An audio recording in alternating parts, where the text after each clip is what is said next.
Est-ce que tu peux encore acclamer Jésus?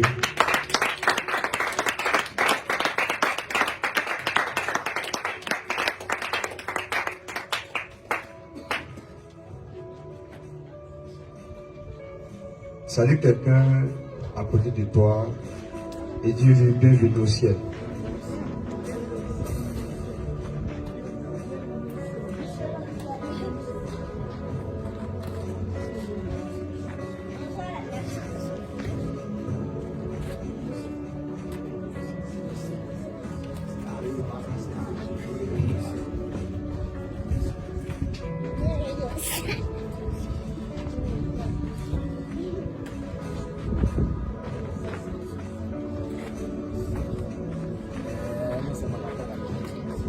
Alléluia. Qui est prêt pour nous ce soir?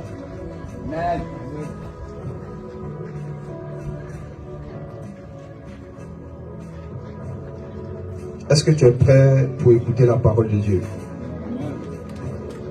Qui aime la parole de Dieu? Si tu aimes la parole de Dieu, tu vas acclamer le Seigneur.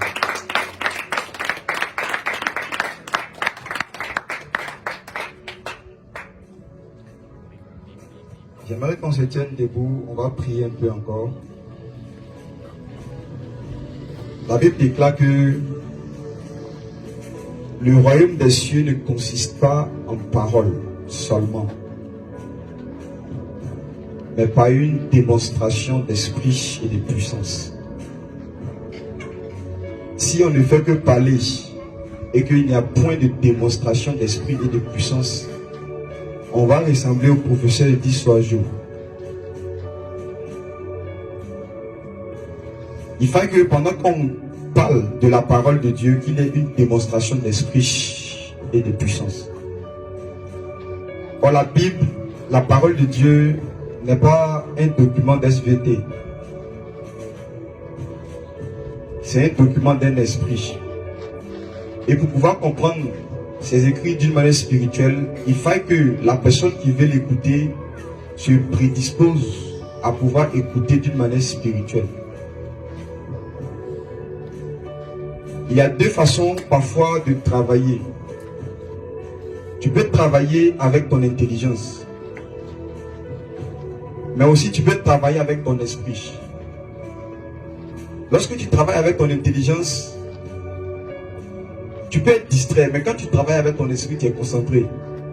C'est pourquoi parfois au travail ou à l'école, ceux qui sont beaucoup distraits, c'est ceux qui travaillent avec leur intelligence. Jusqu'à parfois on te dit que non, sois concentré. Et quand on te dit sois concentré, ça ne veut pas dire qu'au départ tu n'étais pas forcément concentré en tant que tel, mais au fait on veut te dire, il faut utiliser aussi ton esprit dans ce que tu fais. Tu vas prier le Seigneur et tu vas lui demander que cette parole que tu vas entendre, tu vas écouter ce soir, puisse te servir pour toute la vie. Élève la voix, prie le Seigneur dans ce sens.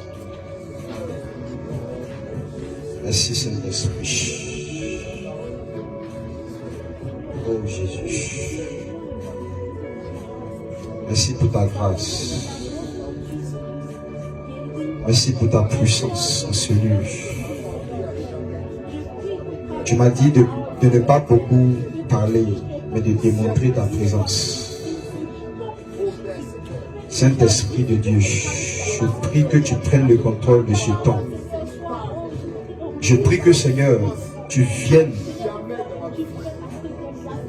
donner un sens à nos paroles. Tu m'as dit à chaque fois que nous sommes naturels, toi tu es surnaturel. Je prie que chaque personne ici en ce lieu expérimente ta parole et que la gloire et l'honneur te soient rendus au nom de Jésus. Amen. Tu peux te rasseoir royalement.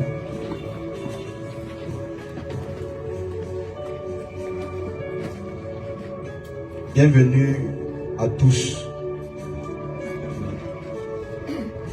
Merci pour votre présence. Pour ceux qui ont honoré les invitations, que la grâce de Dieu soit avec vous. Et je sais que vous allez aimer ce moment. Dieu va vous faire du bien pendant ce temps que nous allons passer ensemble.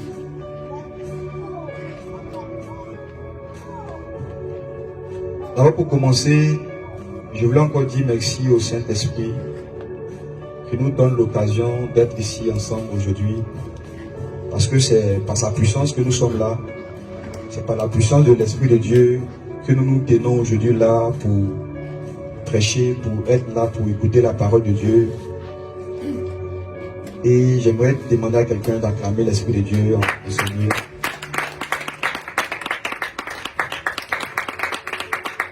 Alléluia. Balance les mains, dis Saint-Esprit, je suis là. Alléluia. Le Seigneur m'a donné un thème pour ce jour. Pour ceux qui ont reçu les invitations, ils ont déjà vu un peu le thème.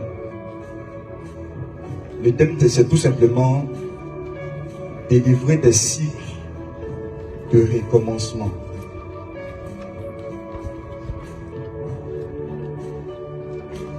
Alléluia. Dis à ton voisin, comment être délivré des cycles de recommencement.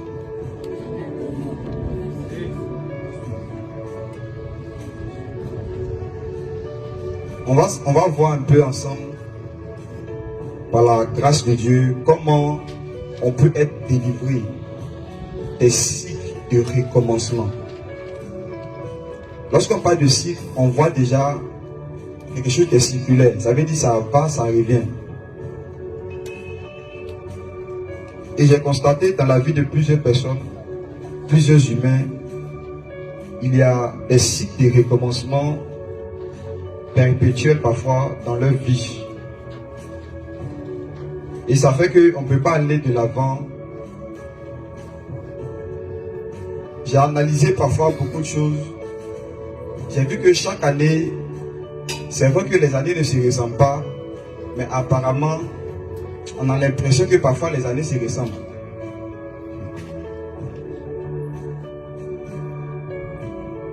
J'ai remarqué aussi également que lorsque on rentre vers le 31 décembre, vers la fin, on proclame des vœux. Et même les 1er janvier, on commence à proclamer des vœux de bénédiction, prospérité, longévité, santé, tout cela. Mais j'ai remarqué que la plupart de tout ce qu'on dit, ça n'a pas un sens, ou bien ça n'agit pas même. Et chaque année, on se remet à dire les mêmes choses et on voit que rien ne change. Maintenant, qu'est-ce qui fait ça? Pourquoi est-ce qu'on ne se remet pas en cause pour comprendre, pour que prochainement, lorsqu'on dit à quelqu'un sois prospère, ou bien tous mes bontés, comme on le dit, que cela vraiment puisse avoir de l'effet. Est-ce que tu as pris le soin une fois de pouvoir demander au Seigneur, ou bien de pouvoir réfléchir sur comment maintenant, prochainement, quand je vais dire à quelqu'un mes vœux les meilleurs, prospérité, que cela arrive vraiment. Et à chaque fois qu'on ne réfléchit pas sur certaines choses, on ne peut pas trouver des réponses. Et j'aime le livre de Proverbes qui dit ceci: celui qui réfléchit sur les choses trouve le bonheur. Ça veut dire, à chaque fois que tu veux trouver un bonheur dans quelque chose, commence à réfléchir. Et comme Papa Kadian a dit, à tes résolutions répondra le succès. Donc il y a certaines choses que lorsque tu commences à les appliquer, que tu ne vois pas les résultats, il faut que tu te poses des questions, tu commences à réfléchir. Et pendant que tu seras en train de réfléchir, il y aura comme une activité normale qui va commencer à être signalée dans le monde spirituel et Dieu va t'amener une réponse. Dieu a créé chaque être humain et il lui a donné une faculté de réflexion. Et c'est ce qui nous différencie même des animaux. À chaque fois que vous êtes en train de réfléchir, dans le monde spirituel, il y a une activité normale qui signale pour dire qu'il y a quelqu'un qui est en train de chercher une réponse. Mais si vous ne vous posez pas des questions, si vous ne réfléchissez pas, il n'y aura pas de réponse ou de solution à votre problème. Et j'ai réfléchi un peu sur cela.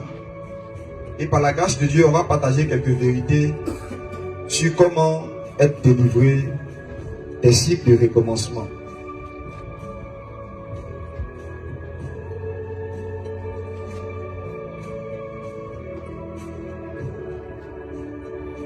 J'aimerais vous inviter à prendre votre Bible dans le livre de Luc. Luc chapitre 11, le verset 24.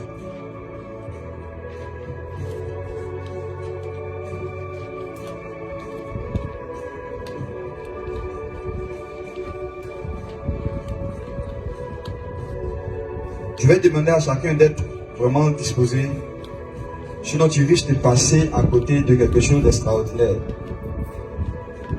Et tu risques encore de rester toujours dans les mêmes choses, dans un cycle de recommencement continuel. Luc chapitre 11, le verset 24.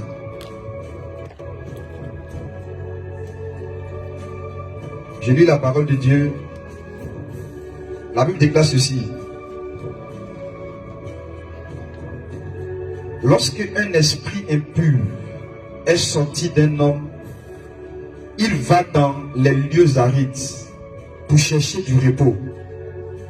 N'en trouvant point, il dit, je retournerai dans ma maison d'où je suis sorti. Verset 25. Et quand il arrive, il la trouve balayée et ornée. Alors il s'en va et prend cet autre esprit plus méchant que lui. Il entre dans la maison, s'y établissent, et la dernière condition de cet homme est pire que la première. Alléluia. Apocalypse chapitre 12, le verset 14.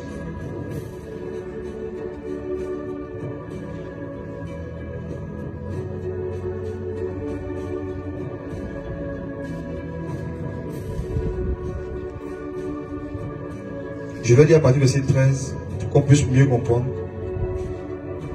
Quand le dragon vit qu'il avait été précipité sur la terre, il poursuivit la femme qui avait enfanté l'enfant mâle. Et les deux ailes du grand aigle lui furent données à la femme, afin qu'elle s'envolât au désert vers son lieu où elle est nourrie un temps, des temps et la moitié d'un temps, loin de la face du serpent. Je reprends. Et les deux ailes du grand aigle furent données à la femme, afin qu'elle s'envolât au désert, vers son lieu où elle est nourrie un temps, des temps et la moitié d'un temps, loin de la face du serpent.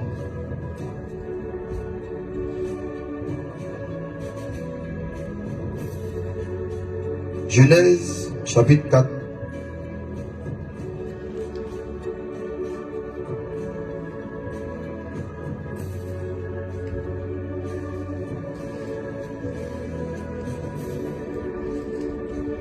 À partir du verset 3. Au bout de quelque temps, Caïn fit à l'Éternel une offrande des fruits de la terre. Et Abel de son côté en fit une des premiers-nés de son troupeau et leur graisse. L'Éternel porta un regard favorable sur Abel et son offrande. Mais il ne porta pas un regard favorable sur Caïn et son offrande.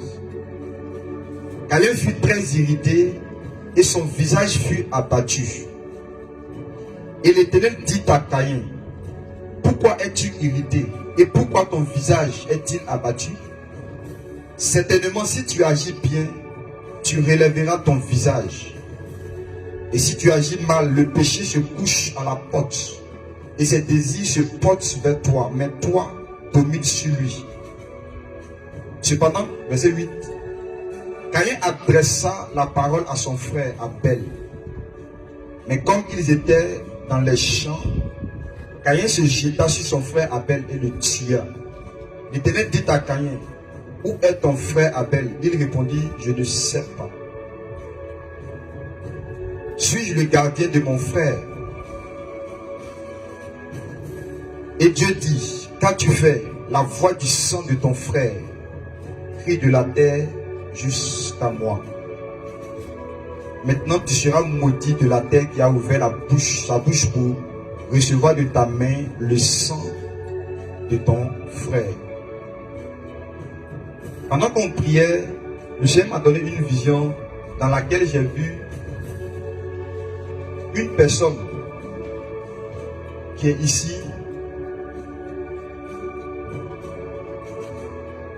qui vit des cycles de recommencement de certaines malédictions, qui est venu au fait de lorsque tu étais né, on avait ramassé les trucs qu'on appelle le cordon ombilical et on avait enterré ça quelque part au village.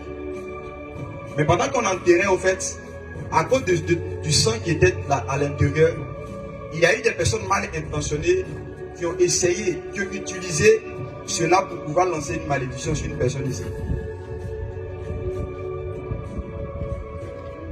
Pendant que nous serons en train de donner le message, soyons disposés. Quiconque se trouve dans ce cas, j'aimerais t'annoncer une bonne nouvelle. La terre va vomir cela. Tu dis pas Amen. Amen.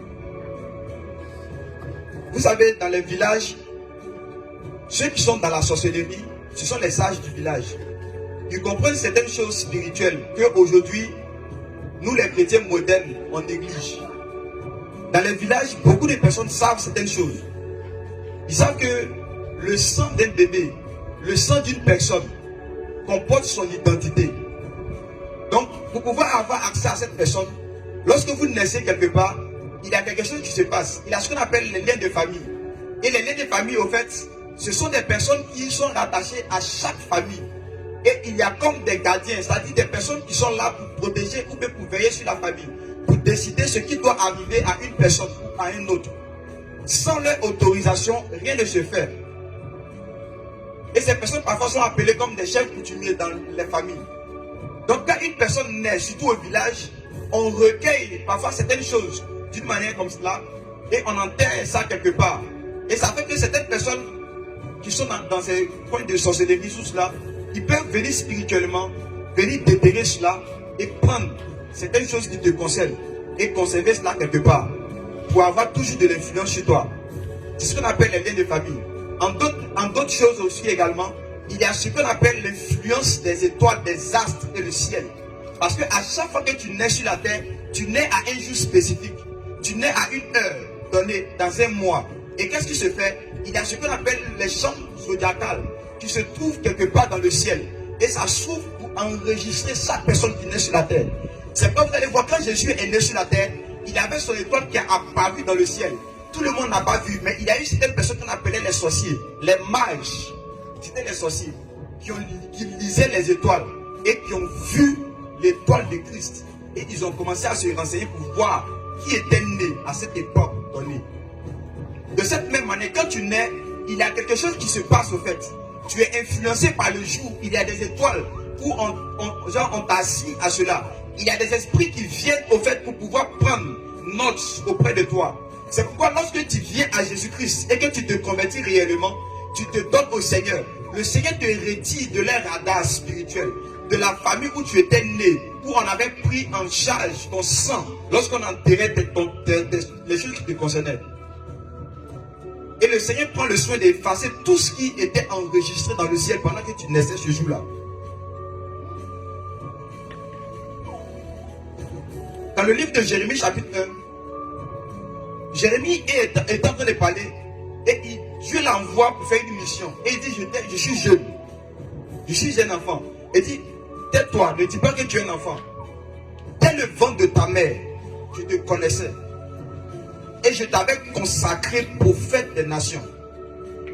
Pourquoi? Parce que les parents de Jérémie son papa était sacrificateur. Donc ils avaient une alliance avec Dieu. De cette même manière, lorsque vous naissez quelque part, si vos parents ou bien le chef coutumier de votre famille, s'il y a quelqu'un là-bas qui est représenté par genre des personnes qui ont le droit sur votre vie et qui adorent les autres, qui sont dans la sorcellerie, dès le ventre de ta mère, il te connaît. C'est comme vous allez entendre des histoires où on dit qu'il a un bébé, il n'est pas encore né, mais il est déjà associé. Donc quand tu viens à Christ, Christ prend le soin d'effacer toutes ces ordonnances qui te concernent. Et il te libère sur le joug de la famille. C'est pourquoi je voulais dire à quelqu'un qui est assis ici et qui n'a pas encore accepté Christ réellement dans sa vie. Laisse-moi te dire, je vais te donner un communiqué. Tu ne pourras pas avancer dans ta vie. Tu vas vivre les mêmes choses. Parce que tu seras bloqué quelque part.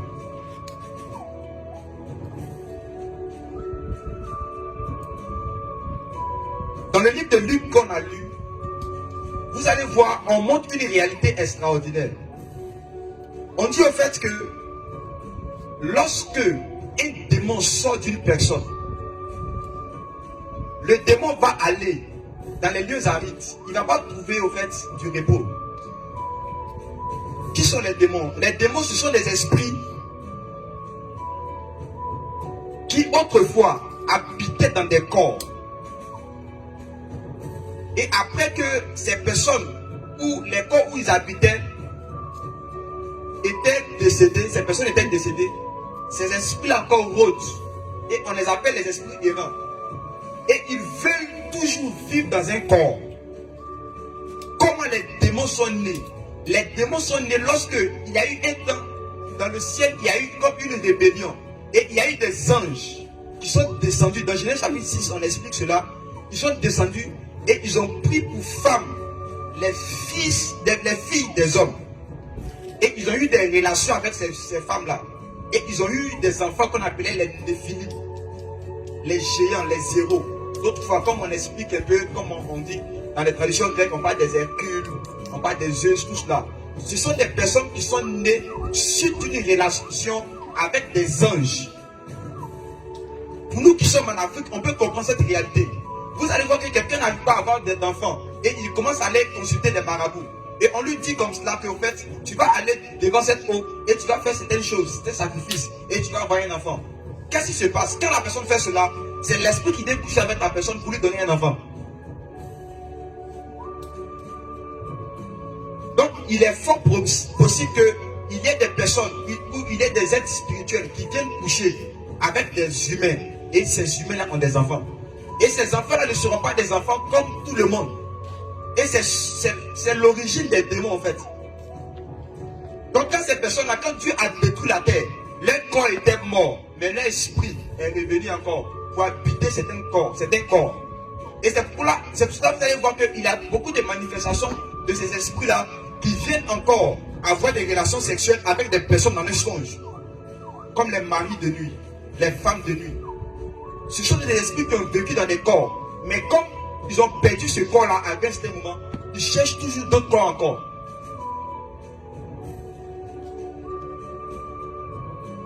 Il y a une histoire comme ça où une femme est tombée enceinte d'un esprit de nuit. Ce n'est pas les choses au hasard. Pour peut-être ceux qui ont vécu ces choses, vous allez voir, c'est réel. Et je prie que pendant que nous sommes là, sous l'onction de cet esprit, que tout esprit impur qui a été envoyé contre toi soit maintenant chassé loin de ton environnement au nom de Jésus. Amen. Et ce sont des esprits qui viennent pour faire vivre des personnes les mêmes situations. Parce que tu as été déjà enregistré quelque part. Donc on te fait vivre les mêmes choses chaque année. Chaque année. Et dans cette histoire, Jésus est en train de nous donner comment les choses se font. Si par exemple aujourd'hui, tu vas à l'église et on prie pour toi, tu es délivré d'un esprit impur. Et lorsque tu repars à la maison, que tu ne prends pas de résolution pour accepter Jésus-Christ l'esprit va revenir encore. Et ta situation va être encore plus difficile, plus pire. C'est pourquoi, si tu es ici, que tu n'as pas encore accepté Christ d'une manière réelle et véritable, lorsqu'on va prier ce soir, tu dois le faire maintenant. L'accepter d'une manière véritable. Parce que lorsque Dieu agit, tellement qu'il est miséricorde, il ne te force pas à l'accepter d'abord avant de te délivrer. Il te délivre cadeau, gratuitement. Maintenant, tu as vu cette délivrance qu'il t'a accordée et tu reconnais maintenant que comme il a fait ça pour moi, je décide de me donner à lui totalement. Et là maintenant, il va venir prendre possession de ton corps. Parce que lorsque Dieu donne son onction pour chasser un démon d'un corps ou bien une malédiction d'un corps, qu'est-ce qui se passe? Il y a un nettoyage dans ce corps-là. Parce que nos corps sont comme des temps. Donc quand Dieu envoie une onction pour chasser l'esprit de toi ou une malédiction de toi, cela devient propre. Et si tu ne prends pas le soin d'inviter Dieu, il y aura d'autres esprits qui vont s'inviter. Parce que l'onction attire les esprits. Mais c'est à toi maintenant de prendre une décision, de pouvoir choisir l'esprit, le type d'esprit qui doit résider en toi, qui doit résider en toi. La Bible déclare dans le livre de Luc chapitre 4, Jésus dit, l'esprit du Seigneur est sur moi, car il m'a oint. Ça veut dire, c'est lorsque Jésus a été oint qu'il a eu l'esprit. C'est pas parce qu'il a eu l'esprit qu'il est oint. La Bible dit que l'esprit du Seigneur est sur moi, car il m'a oint. Ça veut dire quoi? Il y a une onction qui vient pour chasser un démon et ça te nettoie. Et tu es pur, tu es propre. On dit la maison est balayée et ornée.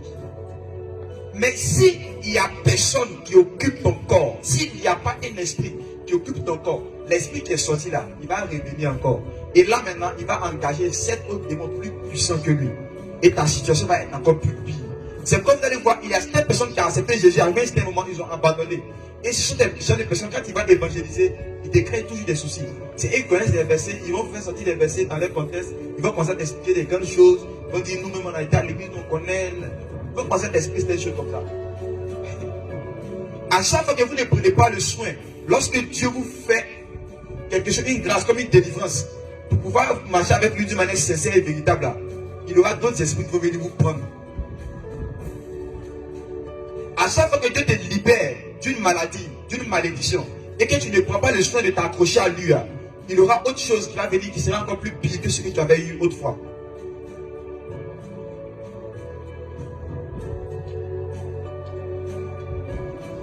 Avant de continuer encore à dire certaines choses pour qu'on puisse prier, j'aimerais vous faire une lecture générale de certaines choses que j'ai vues dans le monde au niveau des années. J'ai listé ici 6 calendriers dans des pays ou dans des contrées que les gens utilisent. Et après, je vais parler de quelque chose, on va prier et le Seigneur va accorder sa délivrance à plusieurs pour ne plus que tu puisses revivre les mêmes choses que tu avais vécues les années précédentes. Alléluia. Il y a ce qu'on appelle le calendrier grégorien. C'est ce calendrier que nous utilisons. Il y a ce qu'on appelle, et nous sommes en 2024, bientôt nous allons tomber en 2025. Il y a ce qu'on appelle le calendrier éthiopien. Le calendrier éthiopien, et ils sont aujourd'hui en 2016. Il y a ce qu'on appelle le calendrier hébreu, mais hébraïque. Et ils sont en 5784. Il y a le calendrier islamique. Et ils sont en 1445. Il y a le calendrier bouddhique, c'est-à-dire les bouddhistes. Et ils sont en 2567. Il y a le calendrier chinois. Et ils sont à 4721. Donc j'étais là et je me posais des questions. Mais attends, on est sur même terre là ou on n'est pas sur même terre? Les musulmans là, ils sont avec nous ici, non? On est sur le même terre là. Mais on n'a pas les mêmes calendriers. Pourquoi? Les Chinois, ils sont ici avec nous. Mais on n'a pas les mêmes calendriers. Maintenant, on se pose la question. Attends. Cette histoire de année finie, année commençant 2024, 2025, les années là. Est-ce que c'est quelque chose qui est sérieux même?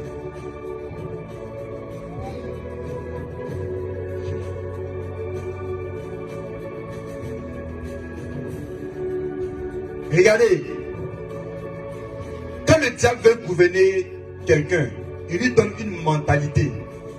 Pour que cette personne, lorsque cette personne se retrouve dans cette mentalité-là, il puisse dominer cette personne. Il y a des concepts, il y a certaines choses que Dieu n'a pas établies, que nous les hommes, on est rentrés dedans et on suit ça bêtement, sans comprendre ces choses. À chaque fois que vous faites quelque chose que vous ne comprenez pas, vous n'allez jamais bénéficier de cela. En étudiant les Écritures, j'ai compris qu'on n'est pas en 2024. Ça peut te choquer, mais on n'est pas en 2024. Et lorsque vous ne comprenez pas ces choses, vous pensez que non, vous êtes en 2024. C'est 2025 que vous allez rentrer, non? Après 2026, il y aura un esprit qui gouverne cela. Et ça fait que tous ceux qui sont ignorants de cela peuvent être influencés et vont vivre des cycles de recommencement perpétuel. Si c'est une chose, ils ne comprennent pas.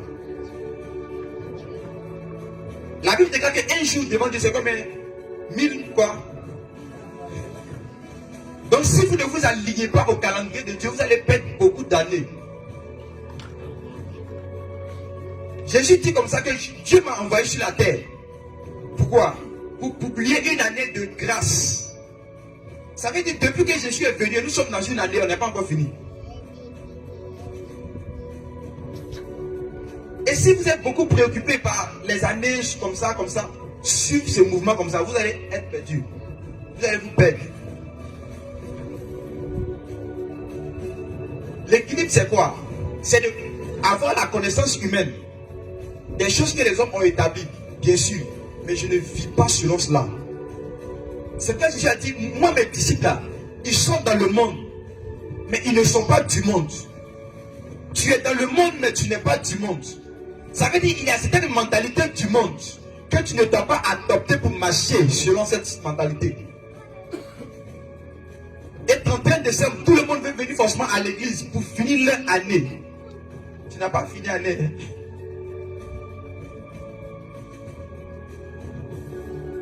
Donc, eux, ils croient que non, si je n'ai pas fini mon année dans la maison de Dieu, c'est que je suis maudit. Ou bien, je ne suis pas béni. C'est lorsque j'ai fini que je suis béni. Cette mentalité-là, ce n'est pas biblique. Ça peut te choquer, mais ce n'est pas biblique. Ce n'est pas que c'est une mauvaise chose. Je n'ai pas dit cela. Mais tout ce que tu fais, là, il faut comprendre. Si tu ne comprends pas là, tu vas vivre toujours dans les mêmes erreurs.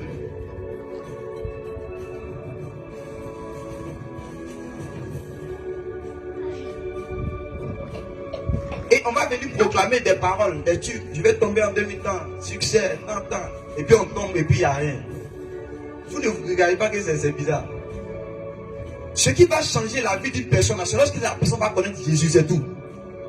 C'est lorsque la personne va avoir le Saint-Esprit en lui, c'est tout. Quand tu as le Saint-Esprit, il y a des bénédictions qu'on n'a pas besoin de te dire, mais tu as ça. Et c'est ce que je veux parler. Ce qui permet qu'une personne soit délivrée des cycles de perpétuel recommencement. C'est lorsque cette personne est remplie du Saint-Esprit.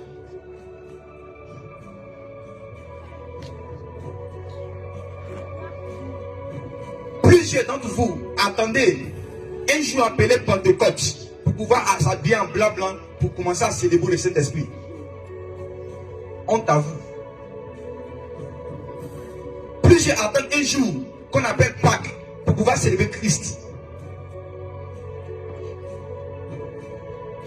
Dieu n'est pas lié par des jours. Dieu n'est pas lié par des périodes comme cela. C'est pourquoi il faut que vous puissiez marcher selon l'esprit. Certaines personnes pensent que lorsqu'on vient dimanche là c'est plus important que les autres jours de culte. C'est pas plus important que les autres jours de culte. Et on est influencé plus par des mentalités comme cela. Et ça fait qu'il y a certaines choses qu'on ne peut pas faire dans certains jours spécifiques. Parce qu'on est limité d'une certaine manière. Il faut que, à partir de maintenant, tu commences à marcher, non pas selon le monde, mais selon l'Esprit de Dieu. Et la Bible déclare que tous ceux qui sont conduits par l'Esprit de Dieu sont fils de Dieu. Et tous ceux qui sont conduits par l'Esprit de Dieu, la Bible déclare qu'on ne sait d'où ils vont, on ne sait d'où ils viennent, mais ils sont comme le vent. La Bible déclare que lorsque le dragon, Satan, avait appris qu'il y avait une femme qui avait donné naissance, après chapitre 12 qu'on a lu, le serpent a commencé à vouloir s'en prendre à la femme. Et la Bible déclare qu'il y a eu quelque chose de surnaturel qui s'est passé. Il y a eu des ailes du grand aigle, 2 ailes qui lui ont été données. Et elle a utilisé ça pour s'envoler, pour aller au désert. Et j'étais en train de méditer sur ce sujet aujourd'hui. Et le Seigneur m'a choisi de vous dire qu'il veut vous accorder des ailes pour voler.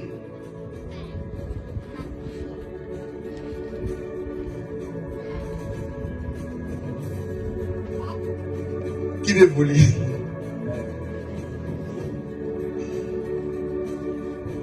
Ceux qui marchent sur la terre là, ils sont influencés par tout ce qui est du monde. Mais ceux qui ont des ailes, j'aimerais que quelqu'un puisse me lire une parole avant qu'on ne commence à prier. Dans le livre de Proverbes chapitre 1,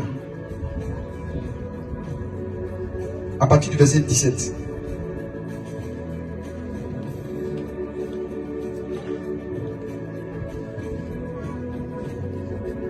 Et une autre personne va prendre Ésaïe 40.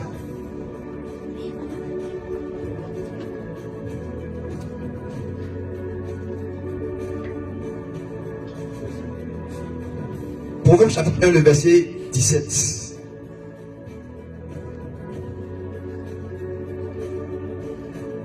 Proverbes chapitre 1, verset 17. Oui.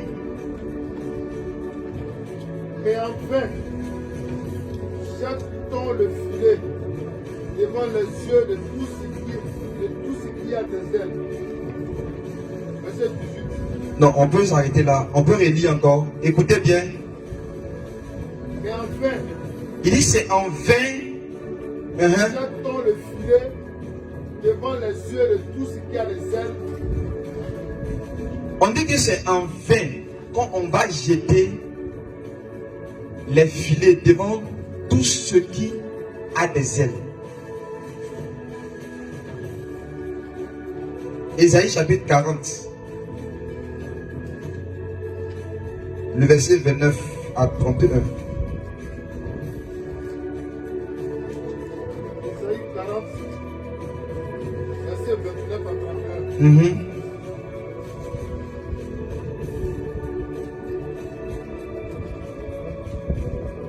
Oui. Il donne de la force à celui qui est fatigué. Il donne de la force. L'Éternel donne de la force à celui qui est fatigué.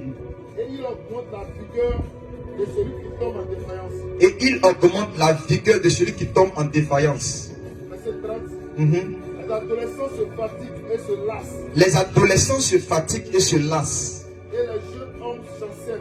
Et les jeunes hommes chancellent. Mais ceux qui se confient en l'Éternel Mais ceux qui se confient en l'Éternel renouvellent leur force. renouvellent leur force. Ils prennent le vol comme les aigles. Ils prennent le vol comme les aigles. Ils courent Ils courent ils ne se lassent point. et ne se lassent point. Ils marchent Ils marchent ils ne se fatiguent point. et ne se fatiguent point. Amen. On a lu 2 versets où on dit c'est en vain qu'on va jeter le filet devant ceux qui ont des ailes.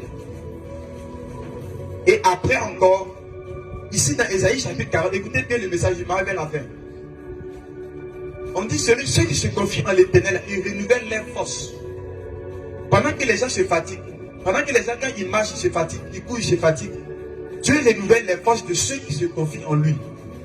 Et il leur donne de l'envol. Et ces personnes prennent de l'envol comme l'aigle.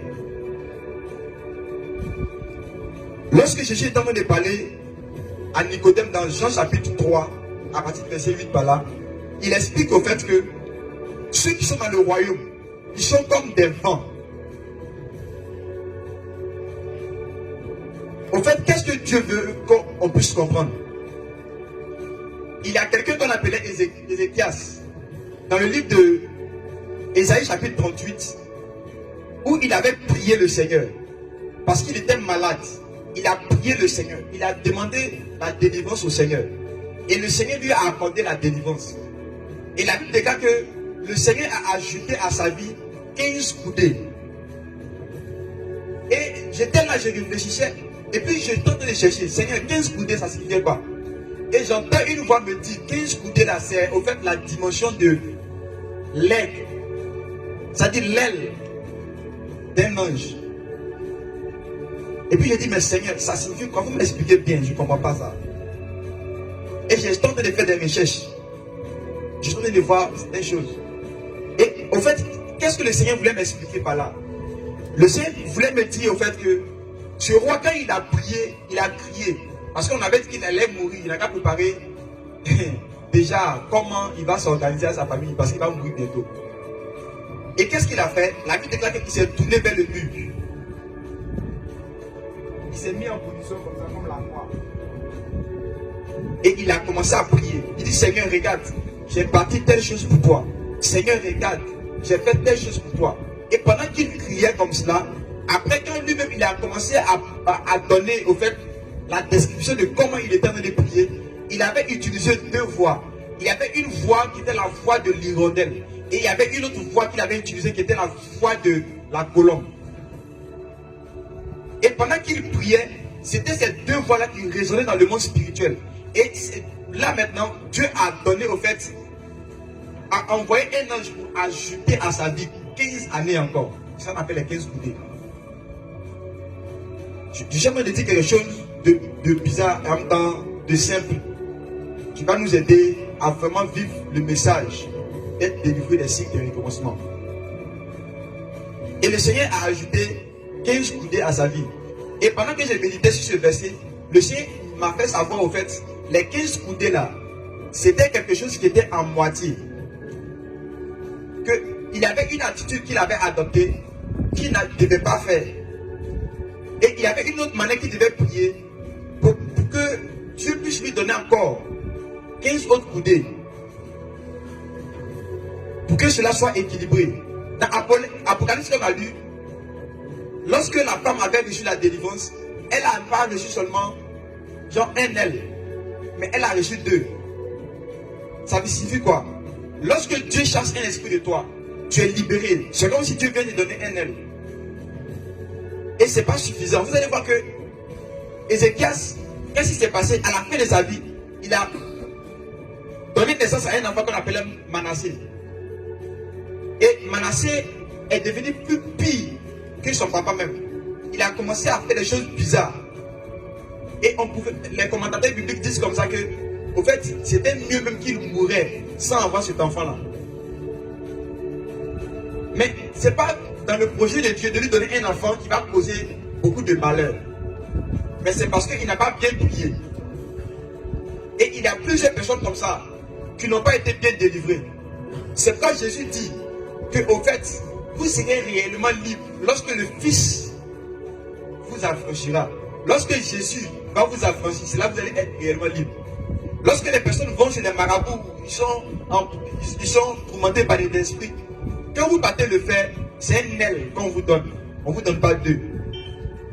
C'est en Christ qu'on reçoit les deux pour nous envoler. Et tous ceux qui ont des ailes, la Bible déclare que c'est en vain qu'on jette les filets. En d'autres termes, c'est en vain qu'on va te lancer les malédictions si tu es rempli du Saint-Esprit. Parce que le Saint-Esprit est symbolisé par la colombe. Et la colombe n'a pas seulement un aile, mais deux. C'est pourquoi lorsque vous venez à Christ, vous pouvez entendre la parole de Dieu. Et lorsque vous entendez la parole de Dieu, Dieu vient de vous donner un aile. Mais ce un aile comme il vous est donné là, ça ne peut pas vous aider au fait à pouvoir être délivré totalement des cycles de recommencement. Il faut qu'il y ait quelque chose d'autre qui se passe. Il faut que vous soyez remplis du Saint-Esprit. Et c'est lorsque vous êtes remplis du Saint-Esprit, spirituellement, qu'est-ce qui se passe? Dieu vient de vous donner 2 ailes et qui va vous permettre de pouvoir vous envoler pour ne pas être empris par les filets.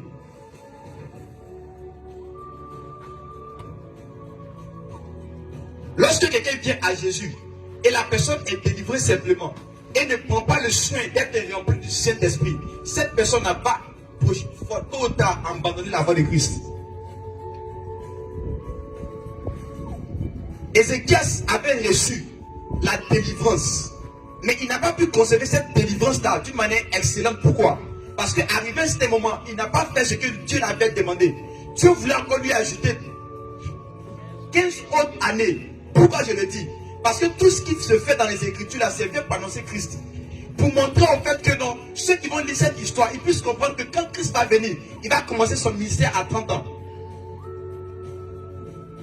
Mais parce que Ézéchias n'a pas su cette révélation, il y a eu certaines choses qu'il n'a pas vécues. Pour nous annoncer, aux gens que Christ allait commencer son ministère à 30 ans. Pour que les gens puissent se préparer à recevoir le Messie comme chez toi.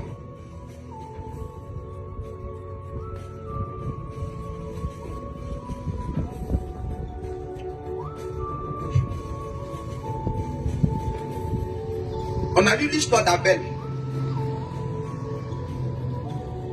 Le message que je suis en train de vous donner, c'est 2 réalités que je vous parle. Je parle d'abord le fait que tu sois délivré. Et on a lu dans Luc chapitre 22, je crois qu'on a lu, chapitre 11, où Jésus est en train de nous montrer par là que lorsque un esprit sort d'un corps, qu'est-ce qui se passe? Le coin, c'est-à-dire la maison qui est symbolisée par le corps de la personne où l'esprit est sorti, est quoi? Est orné, balayé. Et je vous ai dit que non, lorsque l'onction de Dieu vient pour expulser un démon d'un corps, à cause de l'onction, il y a comme une présence divine qui vient arranger la vie de cette personne pour enlever tout ce que le démon avait causé comme peine dans la vie de la personne. Et quand c'est comme cela, à cause de l'onction, qu'est-ce qui se passe? Ça attire des esprits. Et ça dépend maintenant à toi maintenant de prendre une résolution, de pouvoir dire Saint-Esprit remplis-moi. Et lorsque le Saint-Esprit te remplit, c'est comme si tu viens d'avoir 2 ailes pour pouvoir t'envoler au désert, pour échapper au serpent. Apocalypse chapitre 12. Maintenant, regardez quelque chose. Ce que je suis en train de vous expliquer ici, c'est que vous puissiez comprendre que lorsque vous êtes délivré de quelque chose, il faut que vous priez pour que Dieu puisse vous remplir de son esprit. Il faut que vous acceptez Jésus d'une manière véritable et que vous décidez de marcher avec lui. Si vous ne le faites pas ici, il va arriver un moment, ce sont les démons qui vont venir prendre les corps. Et Jésus a donné dans cette parabole, il a expliqué bien. Il dit au fait que non, la situation de cette personne va devenir encore plus pire. Pourquoi? Parce que l'esprit qui est sorti de son corps va aller prendre 7 autres esprits plus méchants que lui pour venir habiter dans cette maison. C'est-à-dire ce corps. Ce soir, lorsque tu vas recevoir la délivrance, demande au Seigneur, accepte Jésus réellement. Et demande-lui de te remplir complètement. Parce que le Saint-Esprit est symbolisé par une colombe. Et je vous ai dit, lorsque lisez Ésaïe chapitre 38, lorsque le roi est en train de prier, le roi Ézéchias est en train de prier, il a utilisé 2 voix. Il y avait une voix qui était la voix de la colombe qu'il avait utilisée pour prier. Il y avait une autre voix qui était la voix de l'hirondelle qu'il avait utilisée pour prier. Et ce soir, on va prier avec ces 2 voix-là. Et en même temps avoir une révélation profonde de Christ et de l'Esprit de Dieu. J'aimerais vous dire, lorsque quelqu'un veut être délivré, il y a une manière que la personne se comporte. La Bible déclare qu'il y avait un homme qu'on appelait Bartimée. Et pendant que Bartimée a entendu que Jésus est en train de passer, la Bible déclare qu'il est en train de dire, fils de David, aie pitié de moi, que je recouvre la vie. Fils de David, aie pitié de moi. Pendant qu'il parlait comme ça, la Bible déclare que les gens le faisaient taire. Et la Bible déclare que pendant que les gens le faisaient taire, il criait encore plus fort. Au fait, pour être délivré de certains cycles dans notre vie, il faut que tu puisses crier. Et c'est la voix du cri qui te délivre. Vous savez, lorsque dans Genèse chapitre 4, j'ai toujours dit, au fait, Genèse est le livre le plus mystérieux de la Bible. Les gens pensent que c'est Apocalypse. Lorsque vous lisez Genèse, vous allez voir qu'à partir de Genèse chapitre 4, il y a quelque chose qui se passe. La Bible déclare qu'Adam enfante 2 enfants. Il y avait le premier qui était Caïn. Après Caïn est venu Abel.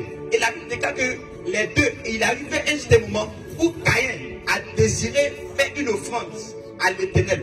Et lorsque Caïn a fait cette offrande, la Bible déclare, au fait, qu'est-ce qui s'est passé? Lorsque Caïn a fait cette offrande-là, il y avait Abel qui a vu la manière que son frère a fait l'offrande. Et lui aussi, il est parti faire son offrande. Et lorsqu'il est parti faire son offrande, il n'a pas aussi fait comme son frère, mais il a eu une révélation divine de pouvoir donner les premiers-nés et les graisses à Dieu. Ça veut dire qu'il a donné quelque chose qui était meilleur, ce qu'on vient de dire. Il a donné quelque chose qui était meilleur par rapport à son frère. On n'a pas signifié, ça veut dire son frère a fait une offrande comme ça, banale, sans avoir une révélation profonde pour honorer Dieu. Oh, Dieu a dit dans sa loi, tout ce qui est premier m'appartient. Donc quand Abel donne les premiers-nés de son troupeau, il est en train d'honorer l'Éternel d'une manière encore extraordinaire. Pas par son offrande seulement, mais à cause de sa disposition de cœur. C'est pourquoi la Bible déclare que Dieu n'a pas porté un regard favorable d'abord sur l'offrande, mais un regard favorable d'abord sur Abel et maintenant son offrande. À chaque fois que vous donnez une offrande, Dieu ne regarde pas forcément l'offrande. Il regarde d'abord votre cœur. Comment vous donnez? Est-ce que vous murmurez avant de donner? Ou bien est-ce que vous donnez dans une disposition où vous êtes libre de donner? La Bible dit donner avec joie. Et regardez quelque chose. En méditant, j'ai compris qu'au fait, Abel était muet. Dans toute l'histoire d'Abel, Abel ne parle jamais. Abel, lisez bien, Abel n'a jamais parlé. C'est Caïn qui parlait beaucoup. C'est lui qui vient appeler son frère dans les champs. C'est lui aussi également que lorsque Dieu est venu dire que non, où est ton frère? Il dit je ne sais pas. Et il a dit, il répond à Dieu que est-ce que je suis le gardien de mon frère? Mais vous allez voir Abel, la Bible dit qu'il était berger. Abel était muet. Ça montre au fait que toute personne qui veut être un berger doit avoir une certaine capacité de ne pas parler, doit être silencieux. C'est la première des choses. Mais vous allez voir qu'après, la Bible vient révéler quelque chose d'important. Il vient par Jésus, au fait, quand Jésus est venu, il dit que non, il vous sera demandé le sang des prophètes depuis Abel, et puis on cite Abel. Et Jésus révèle que Abel était un prophète. Or, quand on dit tu es prophète, ça veut dire que tu parles. Tu annonces la parole de Dieu. C'est ce qu'on dit que tu es prophète. Maintenant, comment est-ce que Abel, on dit il est prophète, et je vous dis que Abel était muet? Vu que même quand on a lu, on n'a jamais vu Abel parler. Vous allez voir que lorsque son frère l'a tué, la Bible déclare que son sang est en train de crier. Abel est devenu prophète lorsqu'il est mort. Au fait, toute personne qui veut vivre d'une manière prophétique doit mourir à lui-même. Toute personne qui veut être délivrée totalement des cycles de sa vie doit mourir à lui-même. Et doit adopter la voix du cri. C'est lorsque vous criez que vous êtes délivré de ces cycles de votre vie. Tant que vous ne criez pas, vous acceptez les situations qui sont dans votre vie. Ce qui a fait que son frère a pu tuer Abel, ce qui a fait que Caïn a pu tuer Abel, c'est parce que Abel ne criait pas, ne parlait pas. Christ, ce qui a fait qu'il a été ressuscité d'entre les morts. La Bible nous montre dans le livre de Luc chapitre 22 qu'il a eu un moment quand il a senti l'oppression. Il est rentré dans un jardin qu'on appelle Gethsémani. Et c'est là qu'il a commencé à crier. Et la Bible déclare que même son sang, sa sueur là, se changeait en grumeaux de sang.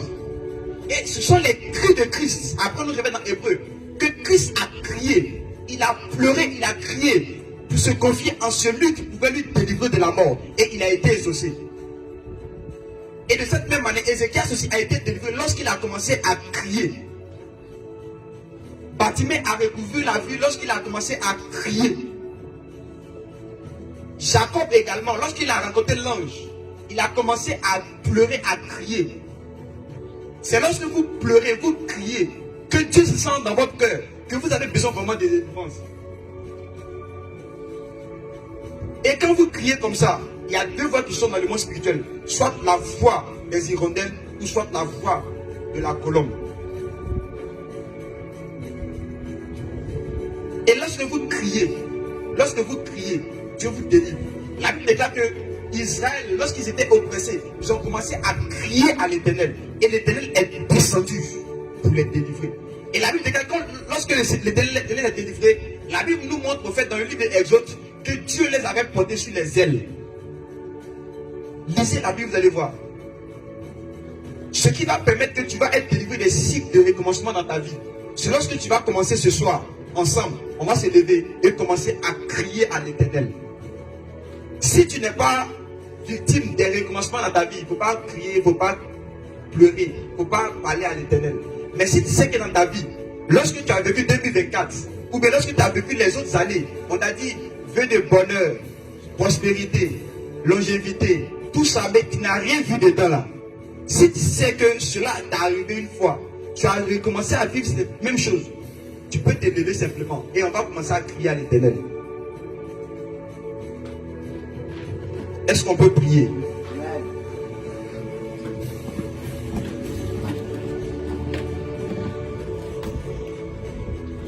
Merci Jésus. Il ne faut pas prier comme tu pries avant. Gloire au Seigneur.